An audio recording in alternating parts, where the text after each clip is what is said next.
मैं हूं आपके साथ लावनी श्रीवास्तव। आज हम बात कर रहे हैं उस अभिनेता की जिसे यहाँ की करोड़ों करोड़ों जनता ने अपने दिल में जगह दी, जिसे यहाँ की जनता ने करोड़ों करोड़ों कमवा दिए। आज उसी अभिनेता को इस देश में, इस देश के देशवासियों के बीच में डर लगता है। हम बात कर रहे हैं बॉलीवुड अभिनेता आमिर खान की, जिन्होंने सीधे तौर पर एक प्रतिष्ठित सम्मान समारोह में ये कह डाला कि उनको और उनकी पत्नी को इस देश में डर लगता है, उनकी पत्नी इस देश को छोड़ना चाहती हैं। दरअसल ये पूरा मसला असहिष्णुता को लेकर उठा, असहिष्णुता पर उन्होंने बयान दिया, लेकिन उनके बयान से देश में किस तरीके से विरोध हुआ है, सीधे तौर पर ये देश का अपमान है। करोड़ों देशवासी आमिर खान से ये पूछना चाहते हैं कि उन लोगों ने जिस तरीके से आमिर को दिल में जगह दी, क्या आमिर का ये बयान उनके दिल को तोड़ने वाला नहीं है? जरा एक रिपोर्ट के साथ हम शुरुआत करते हैं कि किस तरीके से ये पूरा प्रकरण शुरू हुआ है और अब आमिर के इस बयान को कांग्रेस और आम आदमी पार्टी ने भी भुनाते हुए पॉलिटिकल माइलेज लेने की राह पकड़ ली है। इस छोटी सी रिपोर्ट में देखिए।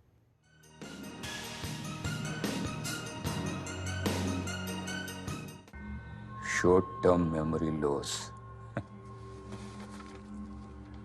15 मिनट में सब कुछ भूल जाने वाला आदमी। अपनी सुपरहिट फिल्म गजनी का असर आमिर खान पर शायद वास्तव में हो गया है। आमिर वाकई शॉर्ट टर्म मेमोरी लॉस के मरीज हो चुके हैं। उन्हें इलाज की जरूरत है। 7-8 महीने पहले का वो सब कुछ भूल चुके हैं। उनके देशद्रोही बयान को सुनकर तो ऐसा ही लगता है। Insecurity, there is a sense of fear, there is a sense of more than there was earlier.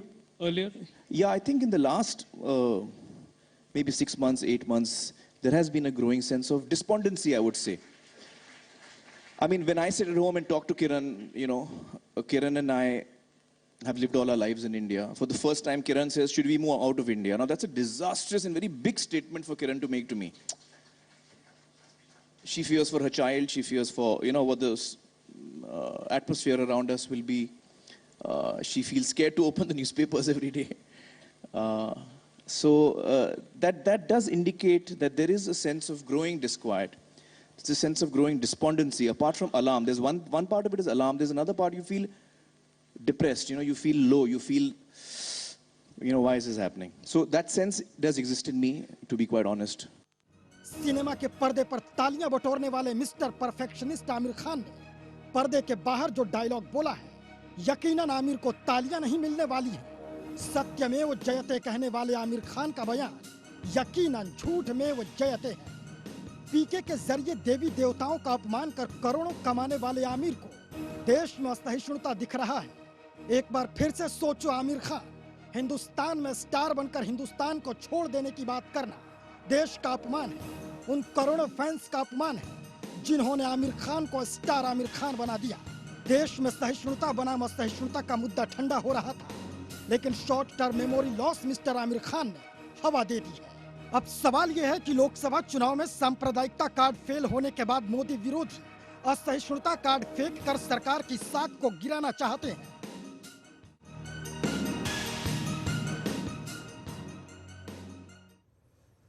तो जिस देश ने आमिर खान को आमिर खान बनाया, आमिर खान को आज उसी देश में असहिष्णुता नजर आती है। वो भयभीत हो रहे हैं, लेकिन वो शायद भूल गए हैं कि जिस तरह से वो बात कर रहे हैं, थोड़े से अपनी जनरल नॉलेज बढ़ा ले कि इस देश में हिंदू धर्म के बाद अगर सेकंड लार्जेस्ट कोई कम्युनिटी है तो वो मुसलमान है, और यहाँ का मुसलमान दुनिया के किसी भी देश से सबसे ज्यादा सुरक्षित है। कुछ सवाल आज हम लेकर हाजिर हुए हैं, जिनका जवाब अगले 1 घंटे में हमारे पैनलिस्ट देंगे। उन सवालों पर जरा एक नजर डाल लेते हैं।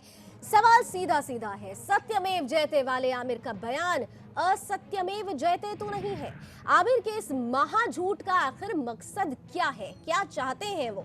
साथ ही साथ अतुल्य भारत असहिष्णु कैसे बन गया? आपको याद हो कि अतुल्य भारत के ब्रांड एम्बेसडर रहे हैं आमिर खान, लेकिन अब उन्हीं के लिए वही भारत असहिष्णु हो गया है। आमिर के बयान के पीछे आखिर कौन है? क्या कोई पॉलिटिकल माइलेज लेने के लिए पॉलिटिकल बैकअप मिल रहा है आमिर खान को? देशद्रोही बयान का समर्थन जो कर रहे हैं वो कितना सही है? क्या ऐसे बयानों पर लगाम लगाने के लिए कोई कदम नहीं उठाए जाने चाहिए? क्या देशद्रोही बयान पर माफी मांगेंगे आमिर खान? आमिर का देश छोड़ने की बात करना देश का अपमान नहीं है तो और क्या है? ये तमाम सवाल हैं जो अगले 1 घंटे में जिनका जवाब हम ढूंढने की कोशिश करेंगे। हमारे साथ कुछ खास मेहमान भी जुड़ेंगे और मैं स्वागत करना चाहूंगी आज के पैनलिस्ट का। बहुत बहुत स्वागत कर रही हूँ। इस वक्त मेरे साथ बीजेपी से जुड़ रहे हैं सुदेश वर्मा जी, बहुत बहुत स्वागत है। साथ ही साथ वरिष्ठ पत्रकार विजेंद्र मुदगल जी इस पैनल का हिस्सा हैं, बहुत स्वागत कर रही हूँ विजेंद्र जी आपका भी। मुस्लिम धर्मगुरु हैं, मुस्लिम मामलों की जानकार भी हैं, मुफ्ती एजाज असद कासमी साहब, बहुत बहुत स्वागत। और साथ ही साथ सुदर्शन न्यूज के प्रधान संपादक श्री सुरेश चौहान के जी भी हमारे साथ हैं, आपका भी स्वागत सुरेश जी। और मैं शुरुआत मुफ्ती एजाज असद कासमी साहब से करना चाहूंगी, क्योंकि ये मुद्दा सीधे सीधे अगर कोई समझ रहा है तो इस देश का मुसलमान समझ रहा है। आपको नहीं लगता कि इस तरीके के बयान आप लोगों को बरगला रहे हैं, सच कुछ और? देखिए, यहाँ पर मैं 2 मिनट लेना चाहूँगा थोड़ी तफसील से बताने के लिए। इसमें कोई शक नहीं है कि पूरी दुनिया में हमारा देश टॉलरेंस में सबसे ज़्यादा जो है नंबर 1 है, समझा जाता है। इसमें कहीं पर कोई दो राय नहीं है। और मैं बता दूं कि ऑन रिकॉर्ड गुज़िश्ता साल वर्ल्ड पीस कॉन्फ्रेंस में काबुल में मेरी जब स्पीच हुई थी सिर्फ इसी पर, इंडियन टॉलरेंस पे, तो सामने सारे ऑडियंस रोने लगे थे कि मुसलमान इतने अच्छे अंदाज में वहाँ रहते हैं। जब मैंने बताया था कि हमारे मुल्क में कैसे एक जगह मस्जिद होती है, उसके सामने मंदिर होते हैं, गुरुद्वारा होते हैं, चर्च होते हैं, सब आपस में मिल के रहते हैं, सब एक दूसरे के त्योहारों में शरीक होते हैं, एक दूसरे के बच्चे आपस में गले मिलते हैं, तो लोग मतलब एक रश करने लगे थे वहाँ के लोग। और बल्कि कुछ ख़वातीन, जो कुछ औरतें थी, वो रोने लग गई थी कि काश इतना अच्छा माहौल हमें अफगानिस्तान में मिलता। ये काबुल में जब मेरी स्पीच हुई थी तो वहाँ का मैं तजर्बा बता दूँ। इसमें कोई शक नहीं, इसमें कहीं पर कोई मुआवजा करने की, किसी कंट्री से करने की ज़रूरत ही नहीं है हमको कि हमारी कौन कंट्री में क्या हो रहा है। किसी कोई कंट्री अगर जहन्नम बन जाए तो उसका ये मतलब नहीं है कि हम उससे मिसाल देंगे कि हमारी कंट्री तो उससे बेहतर। हमारी कंट्री बेहतर है और हमेशा बेहतर रहनी चाहिए। लेकिन यहाँ पर हम एक चीज़ काबिल गौर है कि ये मुद्दा जो इंटॉलरेंस का है, सबसे पहले किसने उठाया और कहाँ से ये शुरुआत हुई। मुझे याद आता है कि जब अमेरिकी प्रेसिडेंट ओबामा यहाँ आए थे तो सबसे पहले शुरुआत उन्होंने ही की थी। यहाँ से जाने के बाद, जो वहाँ अमेरिका में जाने के बाद उन्होंने ये स्टेटमेंट दिया था कि हिंदुस्तान में जो है इंटॉलरेंस धीरे धीरे बढ़ रहा है और ये जो है इसकी तरफ वहाँ की गवर्नमेंट को तवज्जो देने की ज़रूरत है। मैं समझता हूं कि जिस वक्त उसने, अमेरिकी सदर ने ये बयान दिया, किस पसे मंजर में क्यों दिया, क्या रिपोर्ट थी उनके पास, उसी वक्त हमारे मुल्क को प्रोटेस्ट करना चाहिए। वर्ल्ड लेवल पर ऐसा प्रोटेस्ट होना चाहिए कि आगे ये मुद्दा बनता ही नहीं। लेकिन ओबामा के बाद ही उन्हीं अमेरिकी प्रेसिडेंट ने बाद में किस तरीके से भारत को लेकर, भारत की सहिष्णुता को लेकर, इसकी तरक्की को लेकर जो बयान दिया था, मोदी सरकार की जो तारीफ की थी, उसका भी जिक्र कर लीजिए। नहीं, वो सारी चीज अपनी जगह है, लेकिन एक जो निगेटिव चीज जो उन्होंने बयान किया, उसके बाद ही तो ये मुद्दा बनता चला गया। उसके बाद कुछ ऐसी चीजें सामने आई, जो कुछ ऐसे वाकयात भी सामने आए कि उस वाकयात के बाद जो है ये चीजें लोगों को जो है ऐसा लगने लगा कि हाँ वाकई यहाँ इंटॉलरेंस होने लगा है। लोग सिर्फ इतना समझा दीजिए कासमी साहब कि आमिर खान अपने आप को असुरक्षित महसूस कर रहे हैं। किस तरह से हम आमिर खान को असुरक्षित मान ले, जबकि उनकी फिल्में लगातार 300 करोड़ के पार भी जाती हैं। सुरेश सर हमारे साथ जुड़े हुए हैं, वो कुछ कहना चाह रहे हैं। जी, मैं काजमी साहब के बात से सहमत हूँ, जो बात उन्होंने कही है, लेकिन उन्होंने ये बात अधूरी कही है और जितनी कही है उतने बात से मैं पूरी तरीके से सहमत हूं। अब करने दीजिए। मुझे ये सहमति है मेरी कि अमेरिकन राष्ट्रपति ने अपने दौरे के आखिरी दिन ये मुद्दा क्यों उठाया। आप याद करिए, जब अमेरिकी राष्ट्रपति आए थे तो इस दिन को छोड़ के सारे दिन उन्होंने हिंदुस्तान की तारीफ की, उन्होंने मोदी की तारीफ की। तो जो अमेरिकन गवर्नमेंट के पीछे चर्च होता है और जो वेस्टर्न बिजनेस हाउसेस है वो चर्च को आगे उसके लेके चलते हैं। चर्च का काम है उनके लिए कल्चरल माहौल बनाना और इनका काम है उस कल्चरल माहौल में अपना बिजनेस करना। ये वहां का इकोनॉमी का मॉडल है। तो जब उन्होंने कहा, रातों रात स्थिति बदली और ये कहा गया अमेरिकी राष्ट्रपति को कि आप तो हमारे दुश्मन आदमी की तारीफ करें, आपकी देश की डिप्लोमेसी, आपकी अर्थव्यवस्था ठीक है, लेकिन यह आदमी चर्च का दुश्मन है, हमने इसके खिलाफ कैंपेन चलाया था और ये प्रधानमंत्री बनाया और आप आके इसकी तारीफ करें। तो आप एक शगुफा कम से कम छोड़ के जाइए जिससे कि हम उसको आगे चलाते रहे। तो भले आपको जो इनके साथ करना है करें, हम उस शगुफे को आगे जाकर इनकैश करें। तो एक तय नीति के, रणनीति के अंतर्गत ओबामा के मुंह से चर्चेस ने, क्रिश्चियन मिशनरियों ने ये स्टेटमेंट दिलवाया था। तब तक जितनी घटनाएं चर्च के बारे में हुई थी, एक भी घटना सच नहीं पाई गई। मौलाना साहब ने जो कहा है मैं इस बात से चर्चेस के षड्यंत्र के बारे में सहमत हूं। लेकिन प्रोटेस्ट क्यों नहीं हुआ फिर? उसके खिलाफ प्रोटेस्ट आपने, जैसे अभी इसके खिलाफ आमिर के खिलाफ कर रहे हैं, जबकि आमिर के वो स्टेटमेंट नहीं दिया। आमिर की उन्होंने अपने घरेलू जो टॉक होता है वाइफ के दरमियान और हस्बैंड के दरमियान, तो उसने वाइफ की बात कही कि मेरी वाइफ ऐसे बात गुफ्तगू के दरमियान इस तरह की बात देखिए करने मौलाना लगी कि जी, मुझे डर लगने लगा। मौलाना जी, ओबामा को हिंदुस्तान ने हीरो नहीं बनाया, हिंदुस्तान ने उसको सर पे नहीं उठाया, उसको अपना कलाकार, समाज सेवक से लेकर तमाम चीजें नहीं दी। आमिर खान के ऊपर हिंदुस्तान का कर्जा है और उस कर्जे को चुकाने के बजाय ये उसके ऊपर लात मारा है।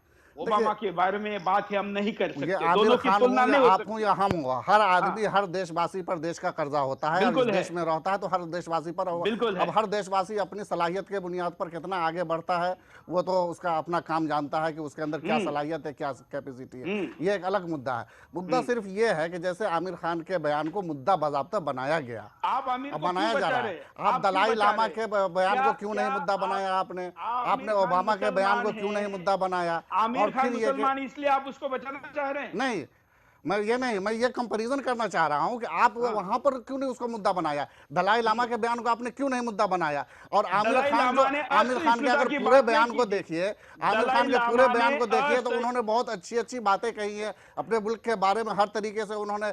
मौलाना जी, अब मैं कहता हूं, दलाई लामा को हिंदुस्तान को प्रवचन देने का अधिकार है, वो एक धर्म के प्रमुख है, वो अपनी बात को कह सकते हैं क्योंकि उनका प्रोफेशन है। क्या तो क्या पर्दे पर फ्रीडम ऑफ स्पीच नहीं है क्या? पर्दे पर डायलॉग मारना और जमीन पर मतलब अपनी एज ए बातों को कहना, सिटीजन अगर कोई चीज हम फील करते हैं, as a citizen, Indian citizen, अगर हम कोई चीज अपनी कंट्री में फील करते हैं कि यहाँ पर ये निगेटिव हो रहा है, यहाँ पर ये गलत हो रहा है, तो क्या ये फ्रीडम ऑफ स्पीच नहीं है हमारे लिए? हम इस बात को बोले, क्या उसकी जबान को हम कर देंगे, उसको हम बंद कर देंगे कि उन्होंने क्यों ऐसी बात कही?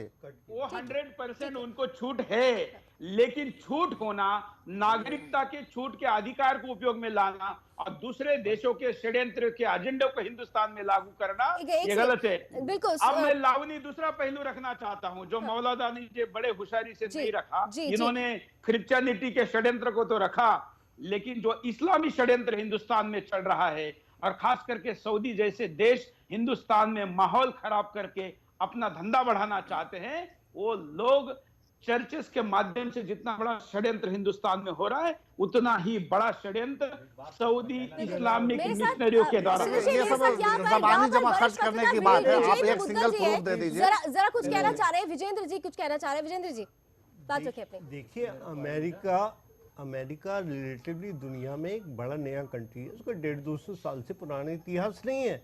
वो हिंदुस्तान में इशू क्रिएट कर सकता है, ये मैं मानने को तैयार नहीं हूँ।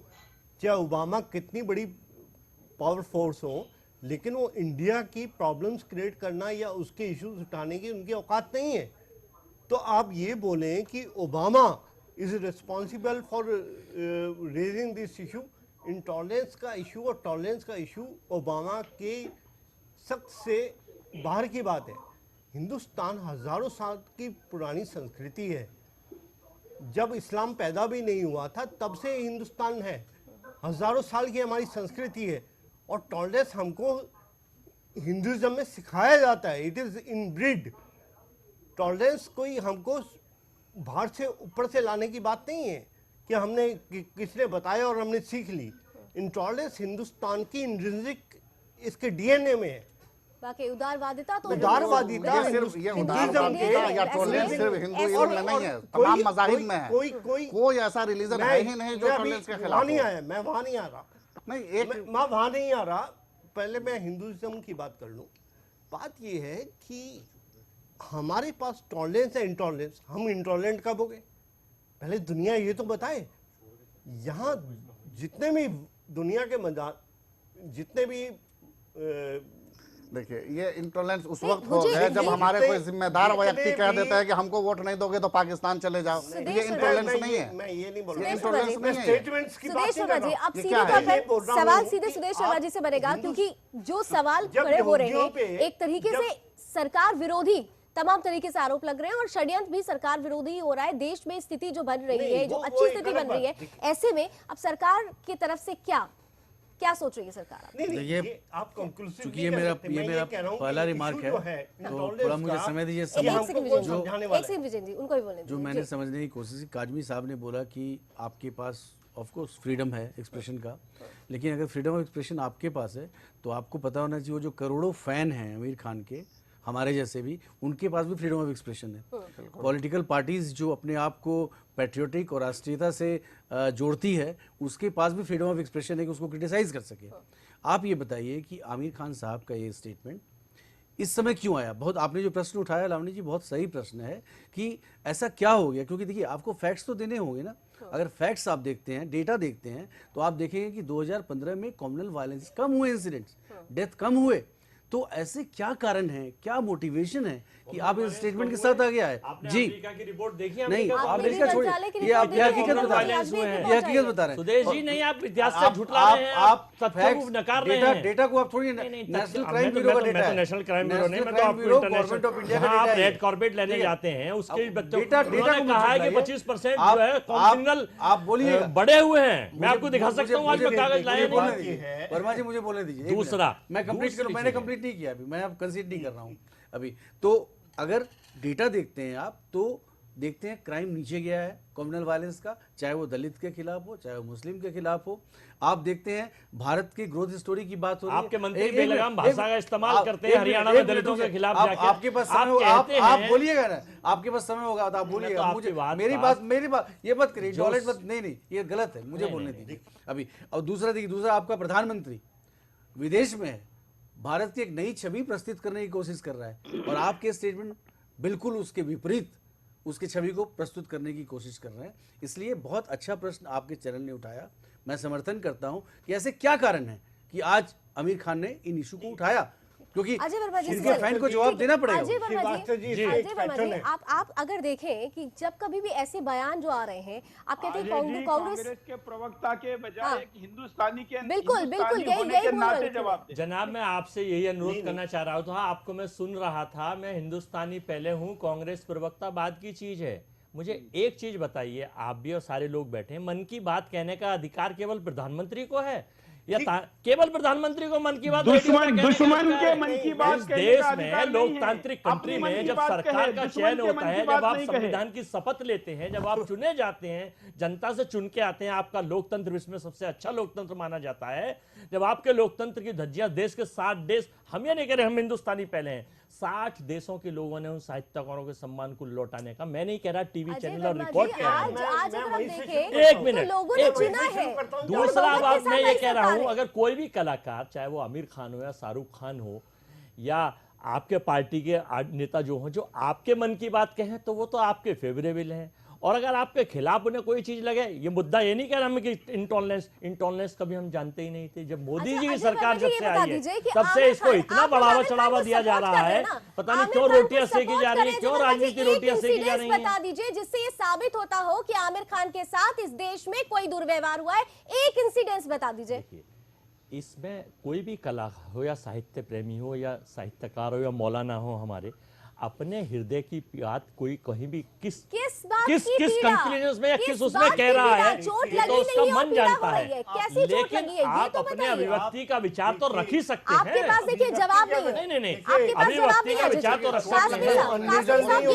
और देश के लोगों ने, इतने साहित्यकारों ने सम्मान लौटाया है, इतने लोगों ने अपनी बातें रखी हैं, क्या सारे लोग खत्म हो गए? शाही इमाम साहब को सबसे ज्यादा अगर देखा जाए, आप लोग मानते हैं, उनकी बातों को सुनते हैं, आज तक इस देश के शाही इमाम तक ने ये बात नहीं कही कि देश छोड़ के चले जाऊंगा या देश छोड़ के चले जाना चाहिए, तो फिर आमिर खान कैसे ये बात कह सकते हैं? देखिए, देश छोड़ के जाने की बात कभी कोई कर ही नहीं सकता, लेकिन आमिर खान ने की है। आमिर खान भी ऐसी बात नहीं कर रहे, आप उसको जो है गलत इसमें तनाजुर में ले रही हैं। आमिर खान की पूरी स्पीच को आप सुनिए तो खुद ब खुद बातें आपको समझ में आ जाएंगी। आमिर खान ये नहीं कह रहे, नहीं, आमिर खान एक घरेलू बात है जो देखिए, वो दादरी के बाद होम टॉक होता है। देखिए, मैं इसमें एक चीज का इजाफा करना चाहूंगा। देखिए, एक चीज का, यहाँ पर सब पढ़े लिखे और अच्छे समझदार लोग हैं, मैं सिर्फ एक चीज बता देता हूँ। देखिए, मैं बोल रहा, एक मिनट प्लीज, एक बात कही थी, देश के मुखिया हैं, 125 करोड़ के प्रधानमंत्री हैं, वो सबके प्रधानमंत्री हैं, खाली भारतीय जनता पार्टी के। वही बात मैं कह रहा हूँ, उन्होंने एक बात कही थी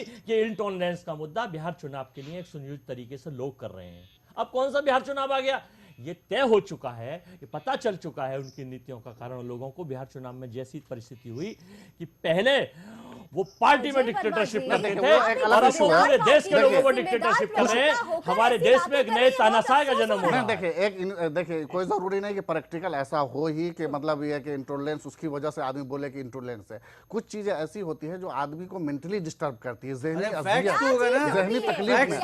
आखिर क्या वजह है?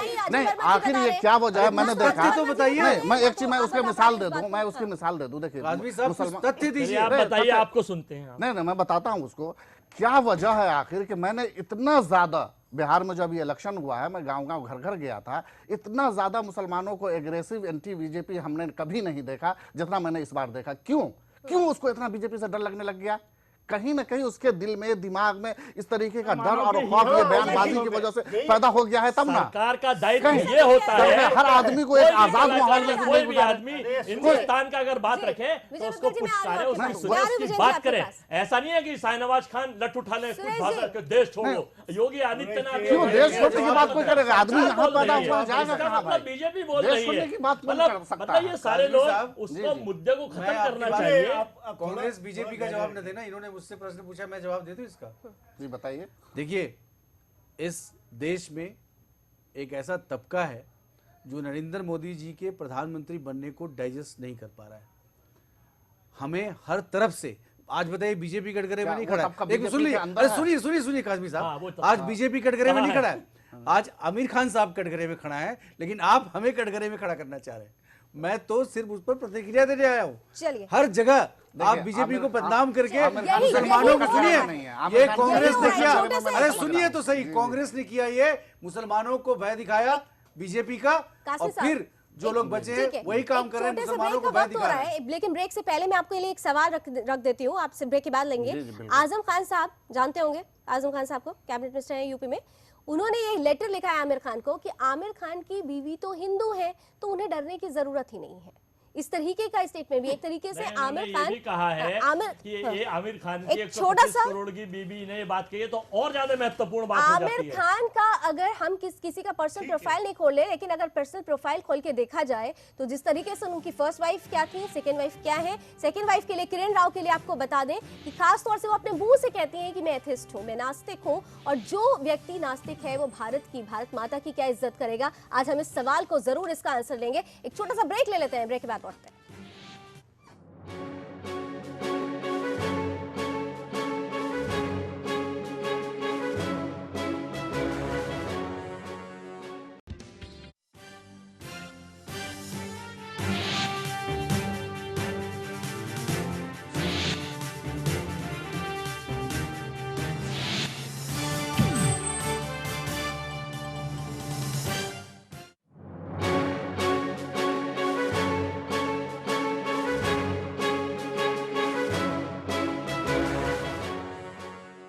आमिर खान के इंटॉलरेंस के बयान ने देश में भूचाल मचा दिया है। कई ऐसे लोग हैं जो आमिर के इस बयान का विरोध कर रहे हैं। उनका मानना है कि आमिर का ये बयान सीधे तौर पर देश का अपमान है।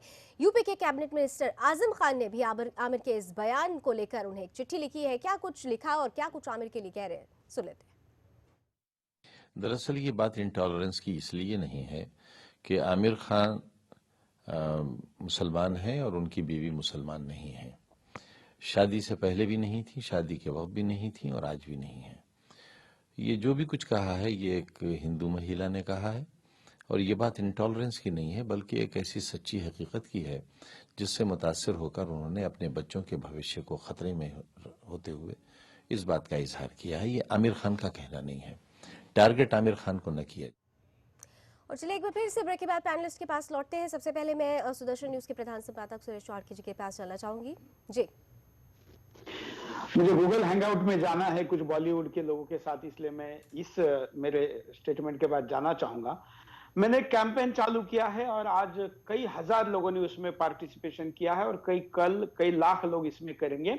मैं सुदर्शन के सारे दर्शकों को एक अपील करता हूं, देशभक्तों को, कि आमिर खान जिन जिन कंपनियों के ब्रांड एम्बेसिडर हैं उनमें सबसे बड़ी कंपनी और फिलहाल में जिसका बड़ा मार्केट है वो है स्नैपडील।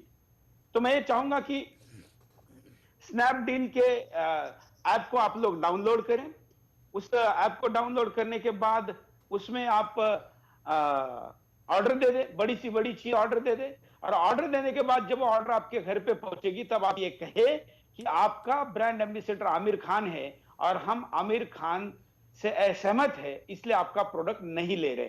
ऐसा करने से आपको कोई भी गैर कानूनी कृत्य आप नहीं कर रहे हैं और आपको कोई कार्रवाई भी नहीं होगी। आप एक हिंदुस्तानी होने का अपना फर्ज निभाएंगे। अगर ऐसा आप करते हैं, कम से कम हमने लक्ष्य रखा है कि 5 लाख लोग अगर ऐसा करें तो एक स्ट्रॉन्ग मैसेज जाएगा।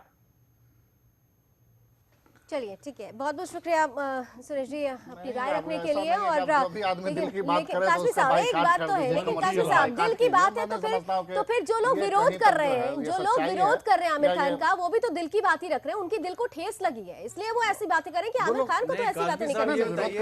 ये तो आप कासमी साहब ये तो आप मान रहे हैं कि आमिर खान सही बोल रहे हैं। अगर हम बोल रहे हैं कि आमिर खान का स्टेटमेंट कंडेमनेबल है, नहीं हम बोल रहे हैं खिलाफ है, हम बोल रहे हैं कि सही बोल रहे हैं। आप बोल रहे हैं आमिर खान सही बोल रहे हैं। जब इंटॉलरेंस की बात हो रही है, यहाँ इंटॉलरेंस है, लोग हम फील कर रहे हैं, हमारे इंटॉलरेंस है तो आप बताइए, तथ्य बताइए ना। तथ्य हम बता रहे हैं ना, क्या तथ्य है आपके पास? तथ्य वो हुआ जो दादरी में हुआ। दादरी में किसने किया था? साक्षी ने किया। दादरी में किसने किया था? जो आपके जो अरे दादरी में अगर आपके पास हिम्मत होता तो जाके अखिलेश यादव के खिलाफ लड़ते ना, जाके वहां लौटाते, क्यों नहीं गवर्नर के पास गए? क्या बात करते हैं आप? वालों ने नारे लगाते हुए जब डायरेक्ट जाकर आप तो कमाल कर दिए हैं कि अगर देश में कहीं भी कुछ हो जाए तो आप नरेंद्र मोदी को रिस्पॉन्सिबल ठहरा दीजिए, बीजेपी को रिस्पॉन्सिबल ठहरा दीजिए। आरएसएस की गवर्नमेंट है, जब ये आरएसएस की गवर्नमेंट कहां पर है? कैसे नहीं है? ये क्या कहते हैं? अरे उत्तर प्रदेश में समाजवादी पार्टी की सरकार है, समाजवादी पार्टी जब उसके समाजवादी पार्टी के खिलाफ है। जिस इशू को लेकर के करा वो इशू आपका है। कासमी साहब, देश की जनता ने सबसे ज्यादा वोट देके लोगों में डर के साथ। कासमी साहब, अरे भाई हम डरने लग जाए अपने देश के अंदर में। कासमी साहब, आप उस सरकार पे सवाल उठा रहे हैं जिसको इस देश की जनता ने चुना है।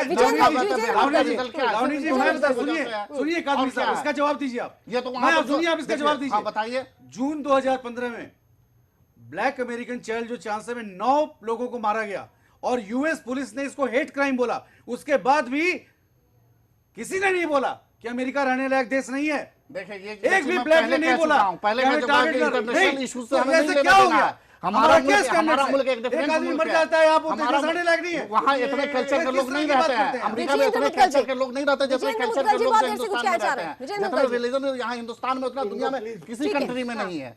यहाँ ये हमारी कंट्री एक अलग कंट्री है, आप कैसे उसको अमेरिका दे रहे हैं? से बताइए, कोई फैक्ट नहीं। आपका स्टेटमेंट देना, आपकी धमकी देना, यही सरकार से कंपेयर करिए। आपके धमकी देना यही क्या कहते हैं? सारे धमकी दे, आदित्यनाथ जो डेली उल्टे सीधे बयान दे, यही तो लोग डर रहे हैं। फैक्ट्स पर बात करिए ना। विजेंद्र जी भी कुछ कहना चाह रहे हैं। विजेंद्र जी, देखिए बात ये है, इस डिबेट को हम आपस में इस तरह एक दूसरे को भौंक के कुछ हासिल नहीं कर पाएंगे। इसके मुद्दे में जाना चाहिए कि डिबेट शुरू कैसे हुई और किन सर्कमस्टांसेस में और कौन लोग थे जो इस डिबेट को शुरू करने वाले थे। आपने कभी उन पे बात करी? वो कौन लोग हैं जिन्होंने इस डिबेट को शुरू किया और वो क्या सर्कमस्टांसेस थे जिससे डिबेट शुरू हुई? इंटॉलरेंट एकदम से इंडिया हो गया? जो हजारों साल की, अगर आप उससे पूछिए। देखिए मैं आपसे बात नहीं कर रहा, प्लीज डोंट इंटरप्ट। नहीं, इसमें तो इंटरप्ट की बात नहीं है। जो झील रहा है उससे पूछिए। क्या झेल रहे हैं? जो झील रहे हैं, उससे झील रहा है। सारे मुसलमान झील रहे हैं, पूरे देश के लोग झील रहे हैं, सारी माइनॉरिटी झील रही है। कल आप जो क्या कहते हैं कि चर्च पर हमला कीजिए, परसों आप मस्जिदों पर हमला कीजिए, दूसरी जगहों पर हमला कीजिए, स्टेटमेंट आप दीजिए, आप पाकिस्तान भेजने की बात कीजिए, यही तो इंटॉलरेंस है। और क्या है? मेंटली आप डिस्टर्ब कीजिए, उसका जो है जहनी सुकून को आप छीन लीजिए, यही तो इंटॉलरेंस है। कासमी साहब, पाकिस्तान के मुसलमान तक ये कहते हैं कि इस देश का मुसलमान सबसे ज्यादा सुरक्षित है। मैं भी कहता हूं, अदनान सामी जैसा कलाकार, आतिफ असलम जैसा कलाकार यहाँ आना चाहते हैं, यहाँ की सिविलाइजेशन लेना चाहते हैं। लेकिन आपस में एक दूसरे को धमकी देना, आपस में एक दूसरे को धमकी देना, यही तो रवादारी नहीं है, ये तो इंटॉलरेंस है। इंटॉलरेंस मैं बताता हूँ आपको क्या होती है इंटॉलरेंस। हजारों साल से हम साथ रहे। जब पाकिस्तान ने अपने आप को इस्लामिक देश डिक्लेयर किया, हिंदुस्तान ने हिंदू राष्ट्र डिक्लेयर नहीं हुआ। ये सेकुलर था क्योंकि इसकी जीन्स में सेकुलरिज्म था। इसकी मजाल थी कि अगर पाकिस्तान अपने आप को इस्लामिक देश कहते हैं तो हम हिंदू राष्ट्र नहीं डिक्लेयर कर सकते थे। लेकिन आप बेकार की डिबेट मत शुरू करिए इस देश में। अरे जो आप 47 की बात क्यों कर रहे हैं? अरे चुप रहने की क्या बात है इसमें? जो आप फैक्ट के खिलाफ, तथ्य के खिलाफ बात करेंगे तो इसमें क्या है? देखिए सीधी बात, आप सिर्फ क्वेश्चन राइज कर रहे हैं लेकिन उसका जवाब नहीं दे रहे हैं। आमिर खान से सीधी मेरी बात है, मैं इससे एक सीधा प्रश्न पूछना चाहता हूं। वो दो हिंदू लड़कियों से शादी करके बैठा है, क्या किसी इस्लामिक देश में कोई नॉन मुस्लिम ऐसा कर सकता है? कासमी साहब जवाब दीजिए। देखिए यहाँ जहाँ जैसी आजादी है जिस देश के अंदर में, जिस देश में जैसी आजादी है उसके हिसाब से वहाँ के रूल के हिसाब से काम कर रहे हैं। सैकड़ों मुस्लिम लड़कियां हम ऐसी बता देंगे जो हिंदू के निकाह में हिंदू के अंदर है। सऊदी अरेबिया क्यों जाते हो? अरे सैकड़ों लड़कियां ऐसी हम बता देंगे जो हिंदू के अंदर में, क्या कहेंगे उसको? इस्लाम की मेजोरिटी होती है वहाँ किसी को राइट नहीं देते। कैसे नहीं राइट है? जिस देश का जो कानून है दूसरे देश से क्या लेना है? हमें अपने देश से लेना है, हमें अपने देश से लेना है। ये दिमाग से निकाल दीजिए, ये दिमाग से निकाल दीजिए कि ये हिंदू देश है या हिंदुओं का देश है या मुसलमान यहाँ पर किराएदार है। ये अपने दिमाग से निकाल दीजिए। मुसलमान जो है यहाँ पर एजाज कासिम साहब सुन तो लीजिए, आप इस देश में इंटॉलरेंस की बात करते हैं। अजय वर्मा जी, सवाल मेरा आपसे भी होगा। एक सेकंड सुन तो लीजिए। आतिफ असलम और अदनान सामी ये पाकिस्तानी कलाकार हैं। कासिम साहब सवाल सुनिए। कासिम साहब आपने स्टडी किया है? अजय वर्मा जी चलिए आप पहले जवाब दीजिए। आतिफ असलम और अदनान सामी दोनों को जानते होंगे आप। वो लोग यहाँ आकर कहते हैं कि यहाँ पर सबसे ज्यादा मुसलमान नहीं है। चाहते हैं। वो क्या कहते हैं? कलाकार को कहाँ से आप इस्लाम को जानते ही नहीं है। आप इस्लाम को जानते ही नहीं है। आप यहाँ पर बीएचपी का प्रवक्ता बन पहले इनकी बहस तो खत्म हो जाए। आप इस्लाम को नहीं जानते हैं। आप जो है आप हिंदू एक मिनट अजय वर्मा जी को जवाब देने दीजिए। ठीक है मुद्गल साहब एक सेकंड। ये हिंदुस्तान वाहिद एक ऐसा देश था जिसने हर धर्म को एक्सेप्ट किया। बिल्कुल यहाँ पे हर धर्म नहीं है, अभी भी है। तुम्हारे कहने से नहीं होगा। हम क्या कह रहे हैं कि अभी है और ये देश है। पत्रकार महोदय आप सुनने का प्रयास करेंगे या बोलते ही रहेंगे? देश सबका रहा है, हमेशा से रहा है, इसको खराब मत कीजिए। मैं तो आप एनालाइज कीजिए कौन सा लैंग्वेज इस्तेमाल कर रहे हैं। वो शब्द आप तो वो लैंग्वेज इस्तेमाल कर रहे हैं जो बीएचपी के आप पत्रकार हैं या क्या है? क्या करते हैं आप? आप पहले समझने का प्रयास करिए। आप यहाँ एक स्वच्छ डिबेट में बैठे हैं, तर्क वितर्क करिए। मैं तर्क वितर्क से बात कर रहा हूँ। आप अपने शब्द वापस लीजिए। किस बात कौन से? अभी आपने कहा कि हम यहाँ बैठकर भौंक रहे हैं। What means of this nonsense type of the word? हम भौंक रहे हैं। इस्लाम में टॉलरेंस नहीं है, ये इस्लाम पर हमला कर रहे हैं। स्लिप हो गया होगा। ये भौंक रहे हैं क्या? What means? कौन बैठा है? नहीं this is not the fair. साहब आप अभी मैं रिकॉर्डिंग अजय वर्मा जी वो कोई व्यक्तिगत नहीं था। अजय वर्मा जी वो कोई व्यक्तिगत नहीं था। उन्होंने अपनी बात रखी थी। चलिए ऐसे शब्दों का मैं नोट करती हूँ कि चलिए ठीक है, मैं ऐसे शब्दों का इस्तेमाल नहीं होगा। ऐसे शब्दों का इस्तेमाल ना करें। अजय वर्मा जी एक सेकंड ठीक है। अजय वर्मा जी एक्सेप्ट कर लिया। अजय वर्मा जी जो आपके अंदर अभी देखने को मिल रहा है।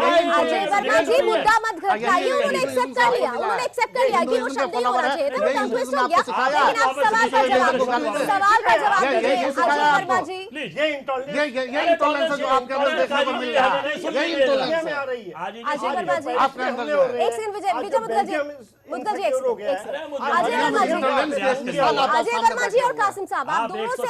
अजय वर्मा जी प्लीज, ये मेरी रिक्वेस्ट है आपसे, आप मुद्दे पर आ जाइए। नहीं उन्होंने बोल दिया ऐसे शब्दों के लिए नहीं। मैं अनुरोध कर रही हूँ कोई ऐसे शब्द इस्तेमाल नहीं करें। मैंने आपसे एक सवाल किया था और कासिम साहब से भी हाँ मैंने इसलिए बोल दिया कि मैं अपनी तरफ से ही कह रही हूँ कि ऐसे शब्दों का इस्तेमाल नहीं हो। एक्सेप्ट कर लिया, माफी मैं खुद उनकी तरफ से आपसे मांग लेती हूँ अगर ऐसा शब्द इस्तेमाल उन्होंने किया तो। अब सीधे मुद्दे पे आते हैं।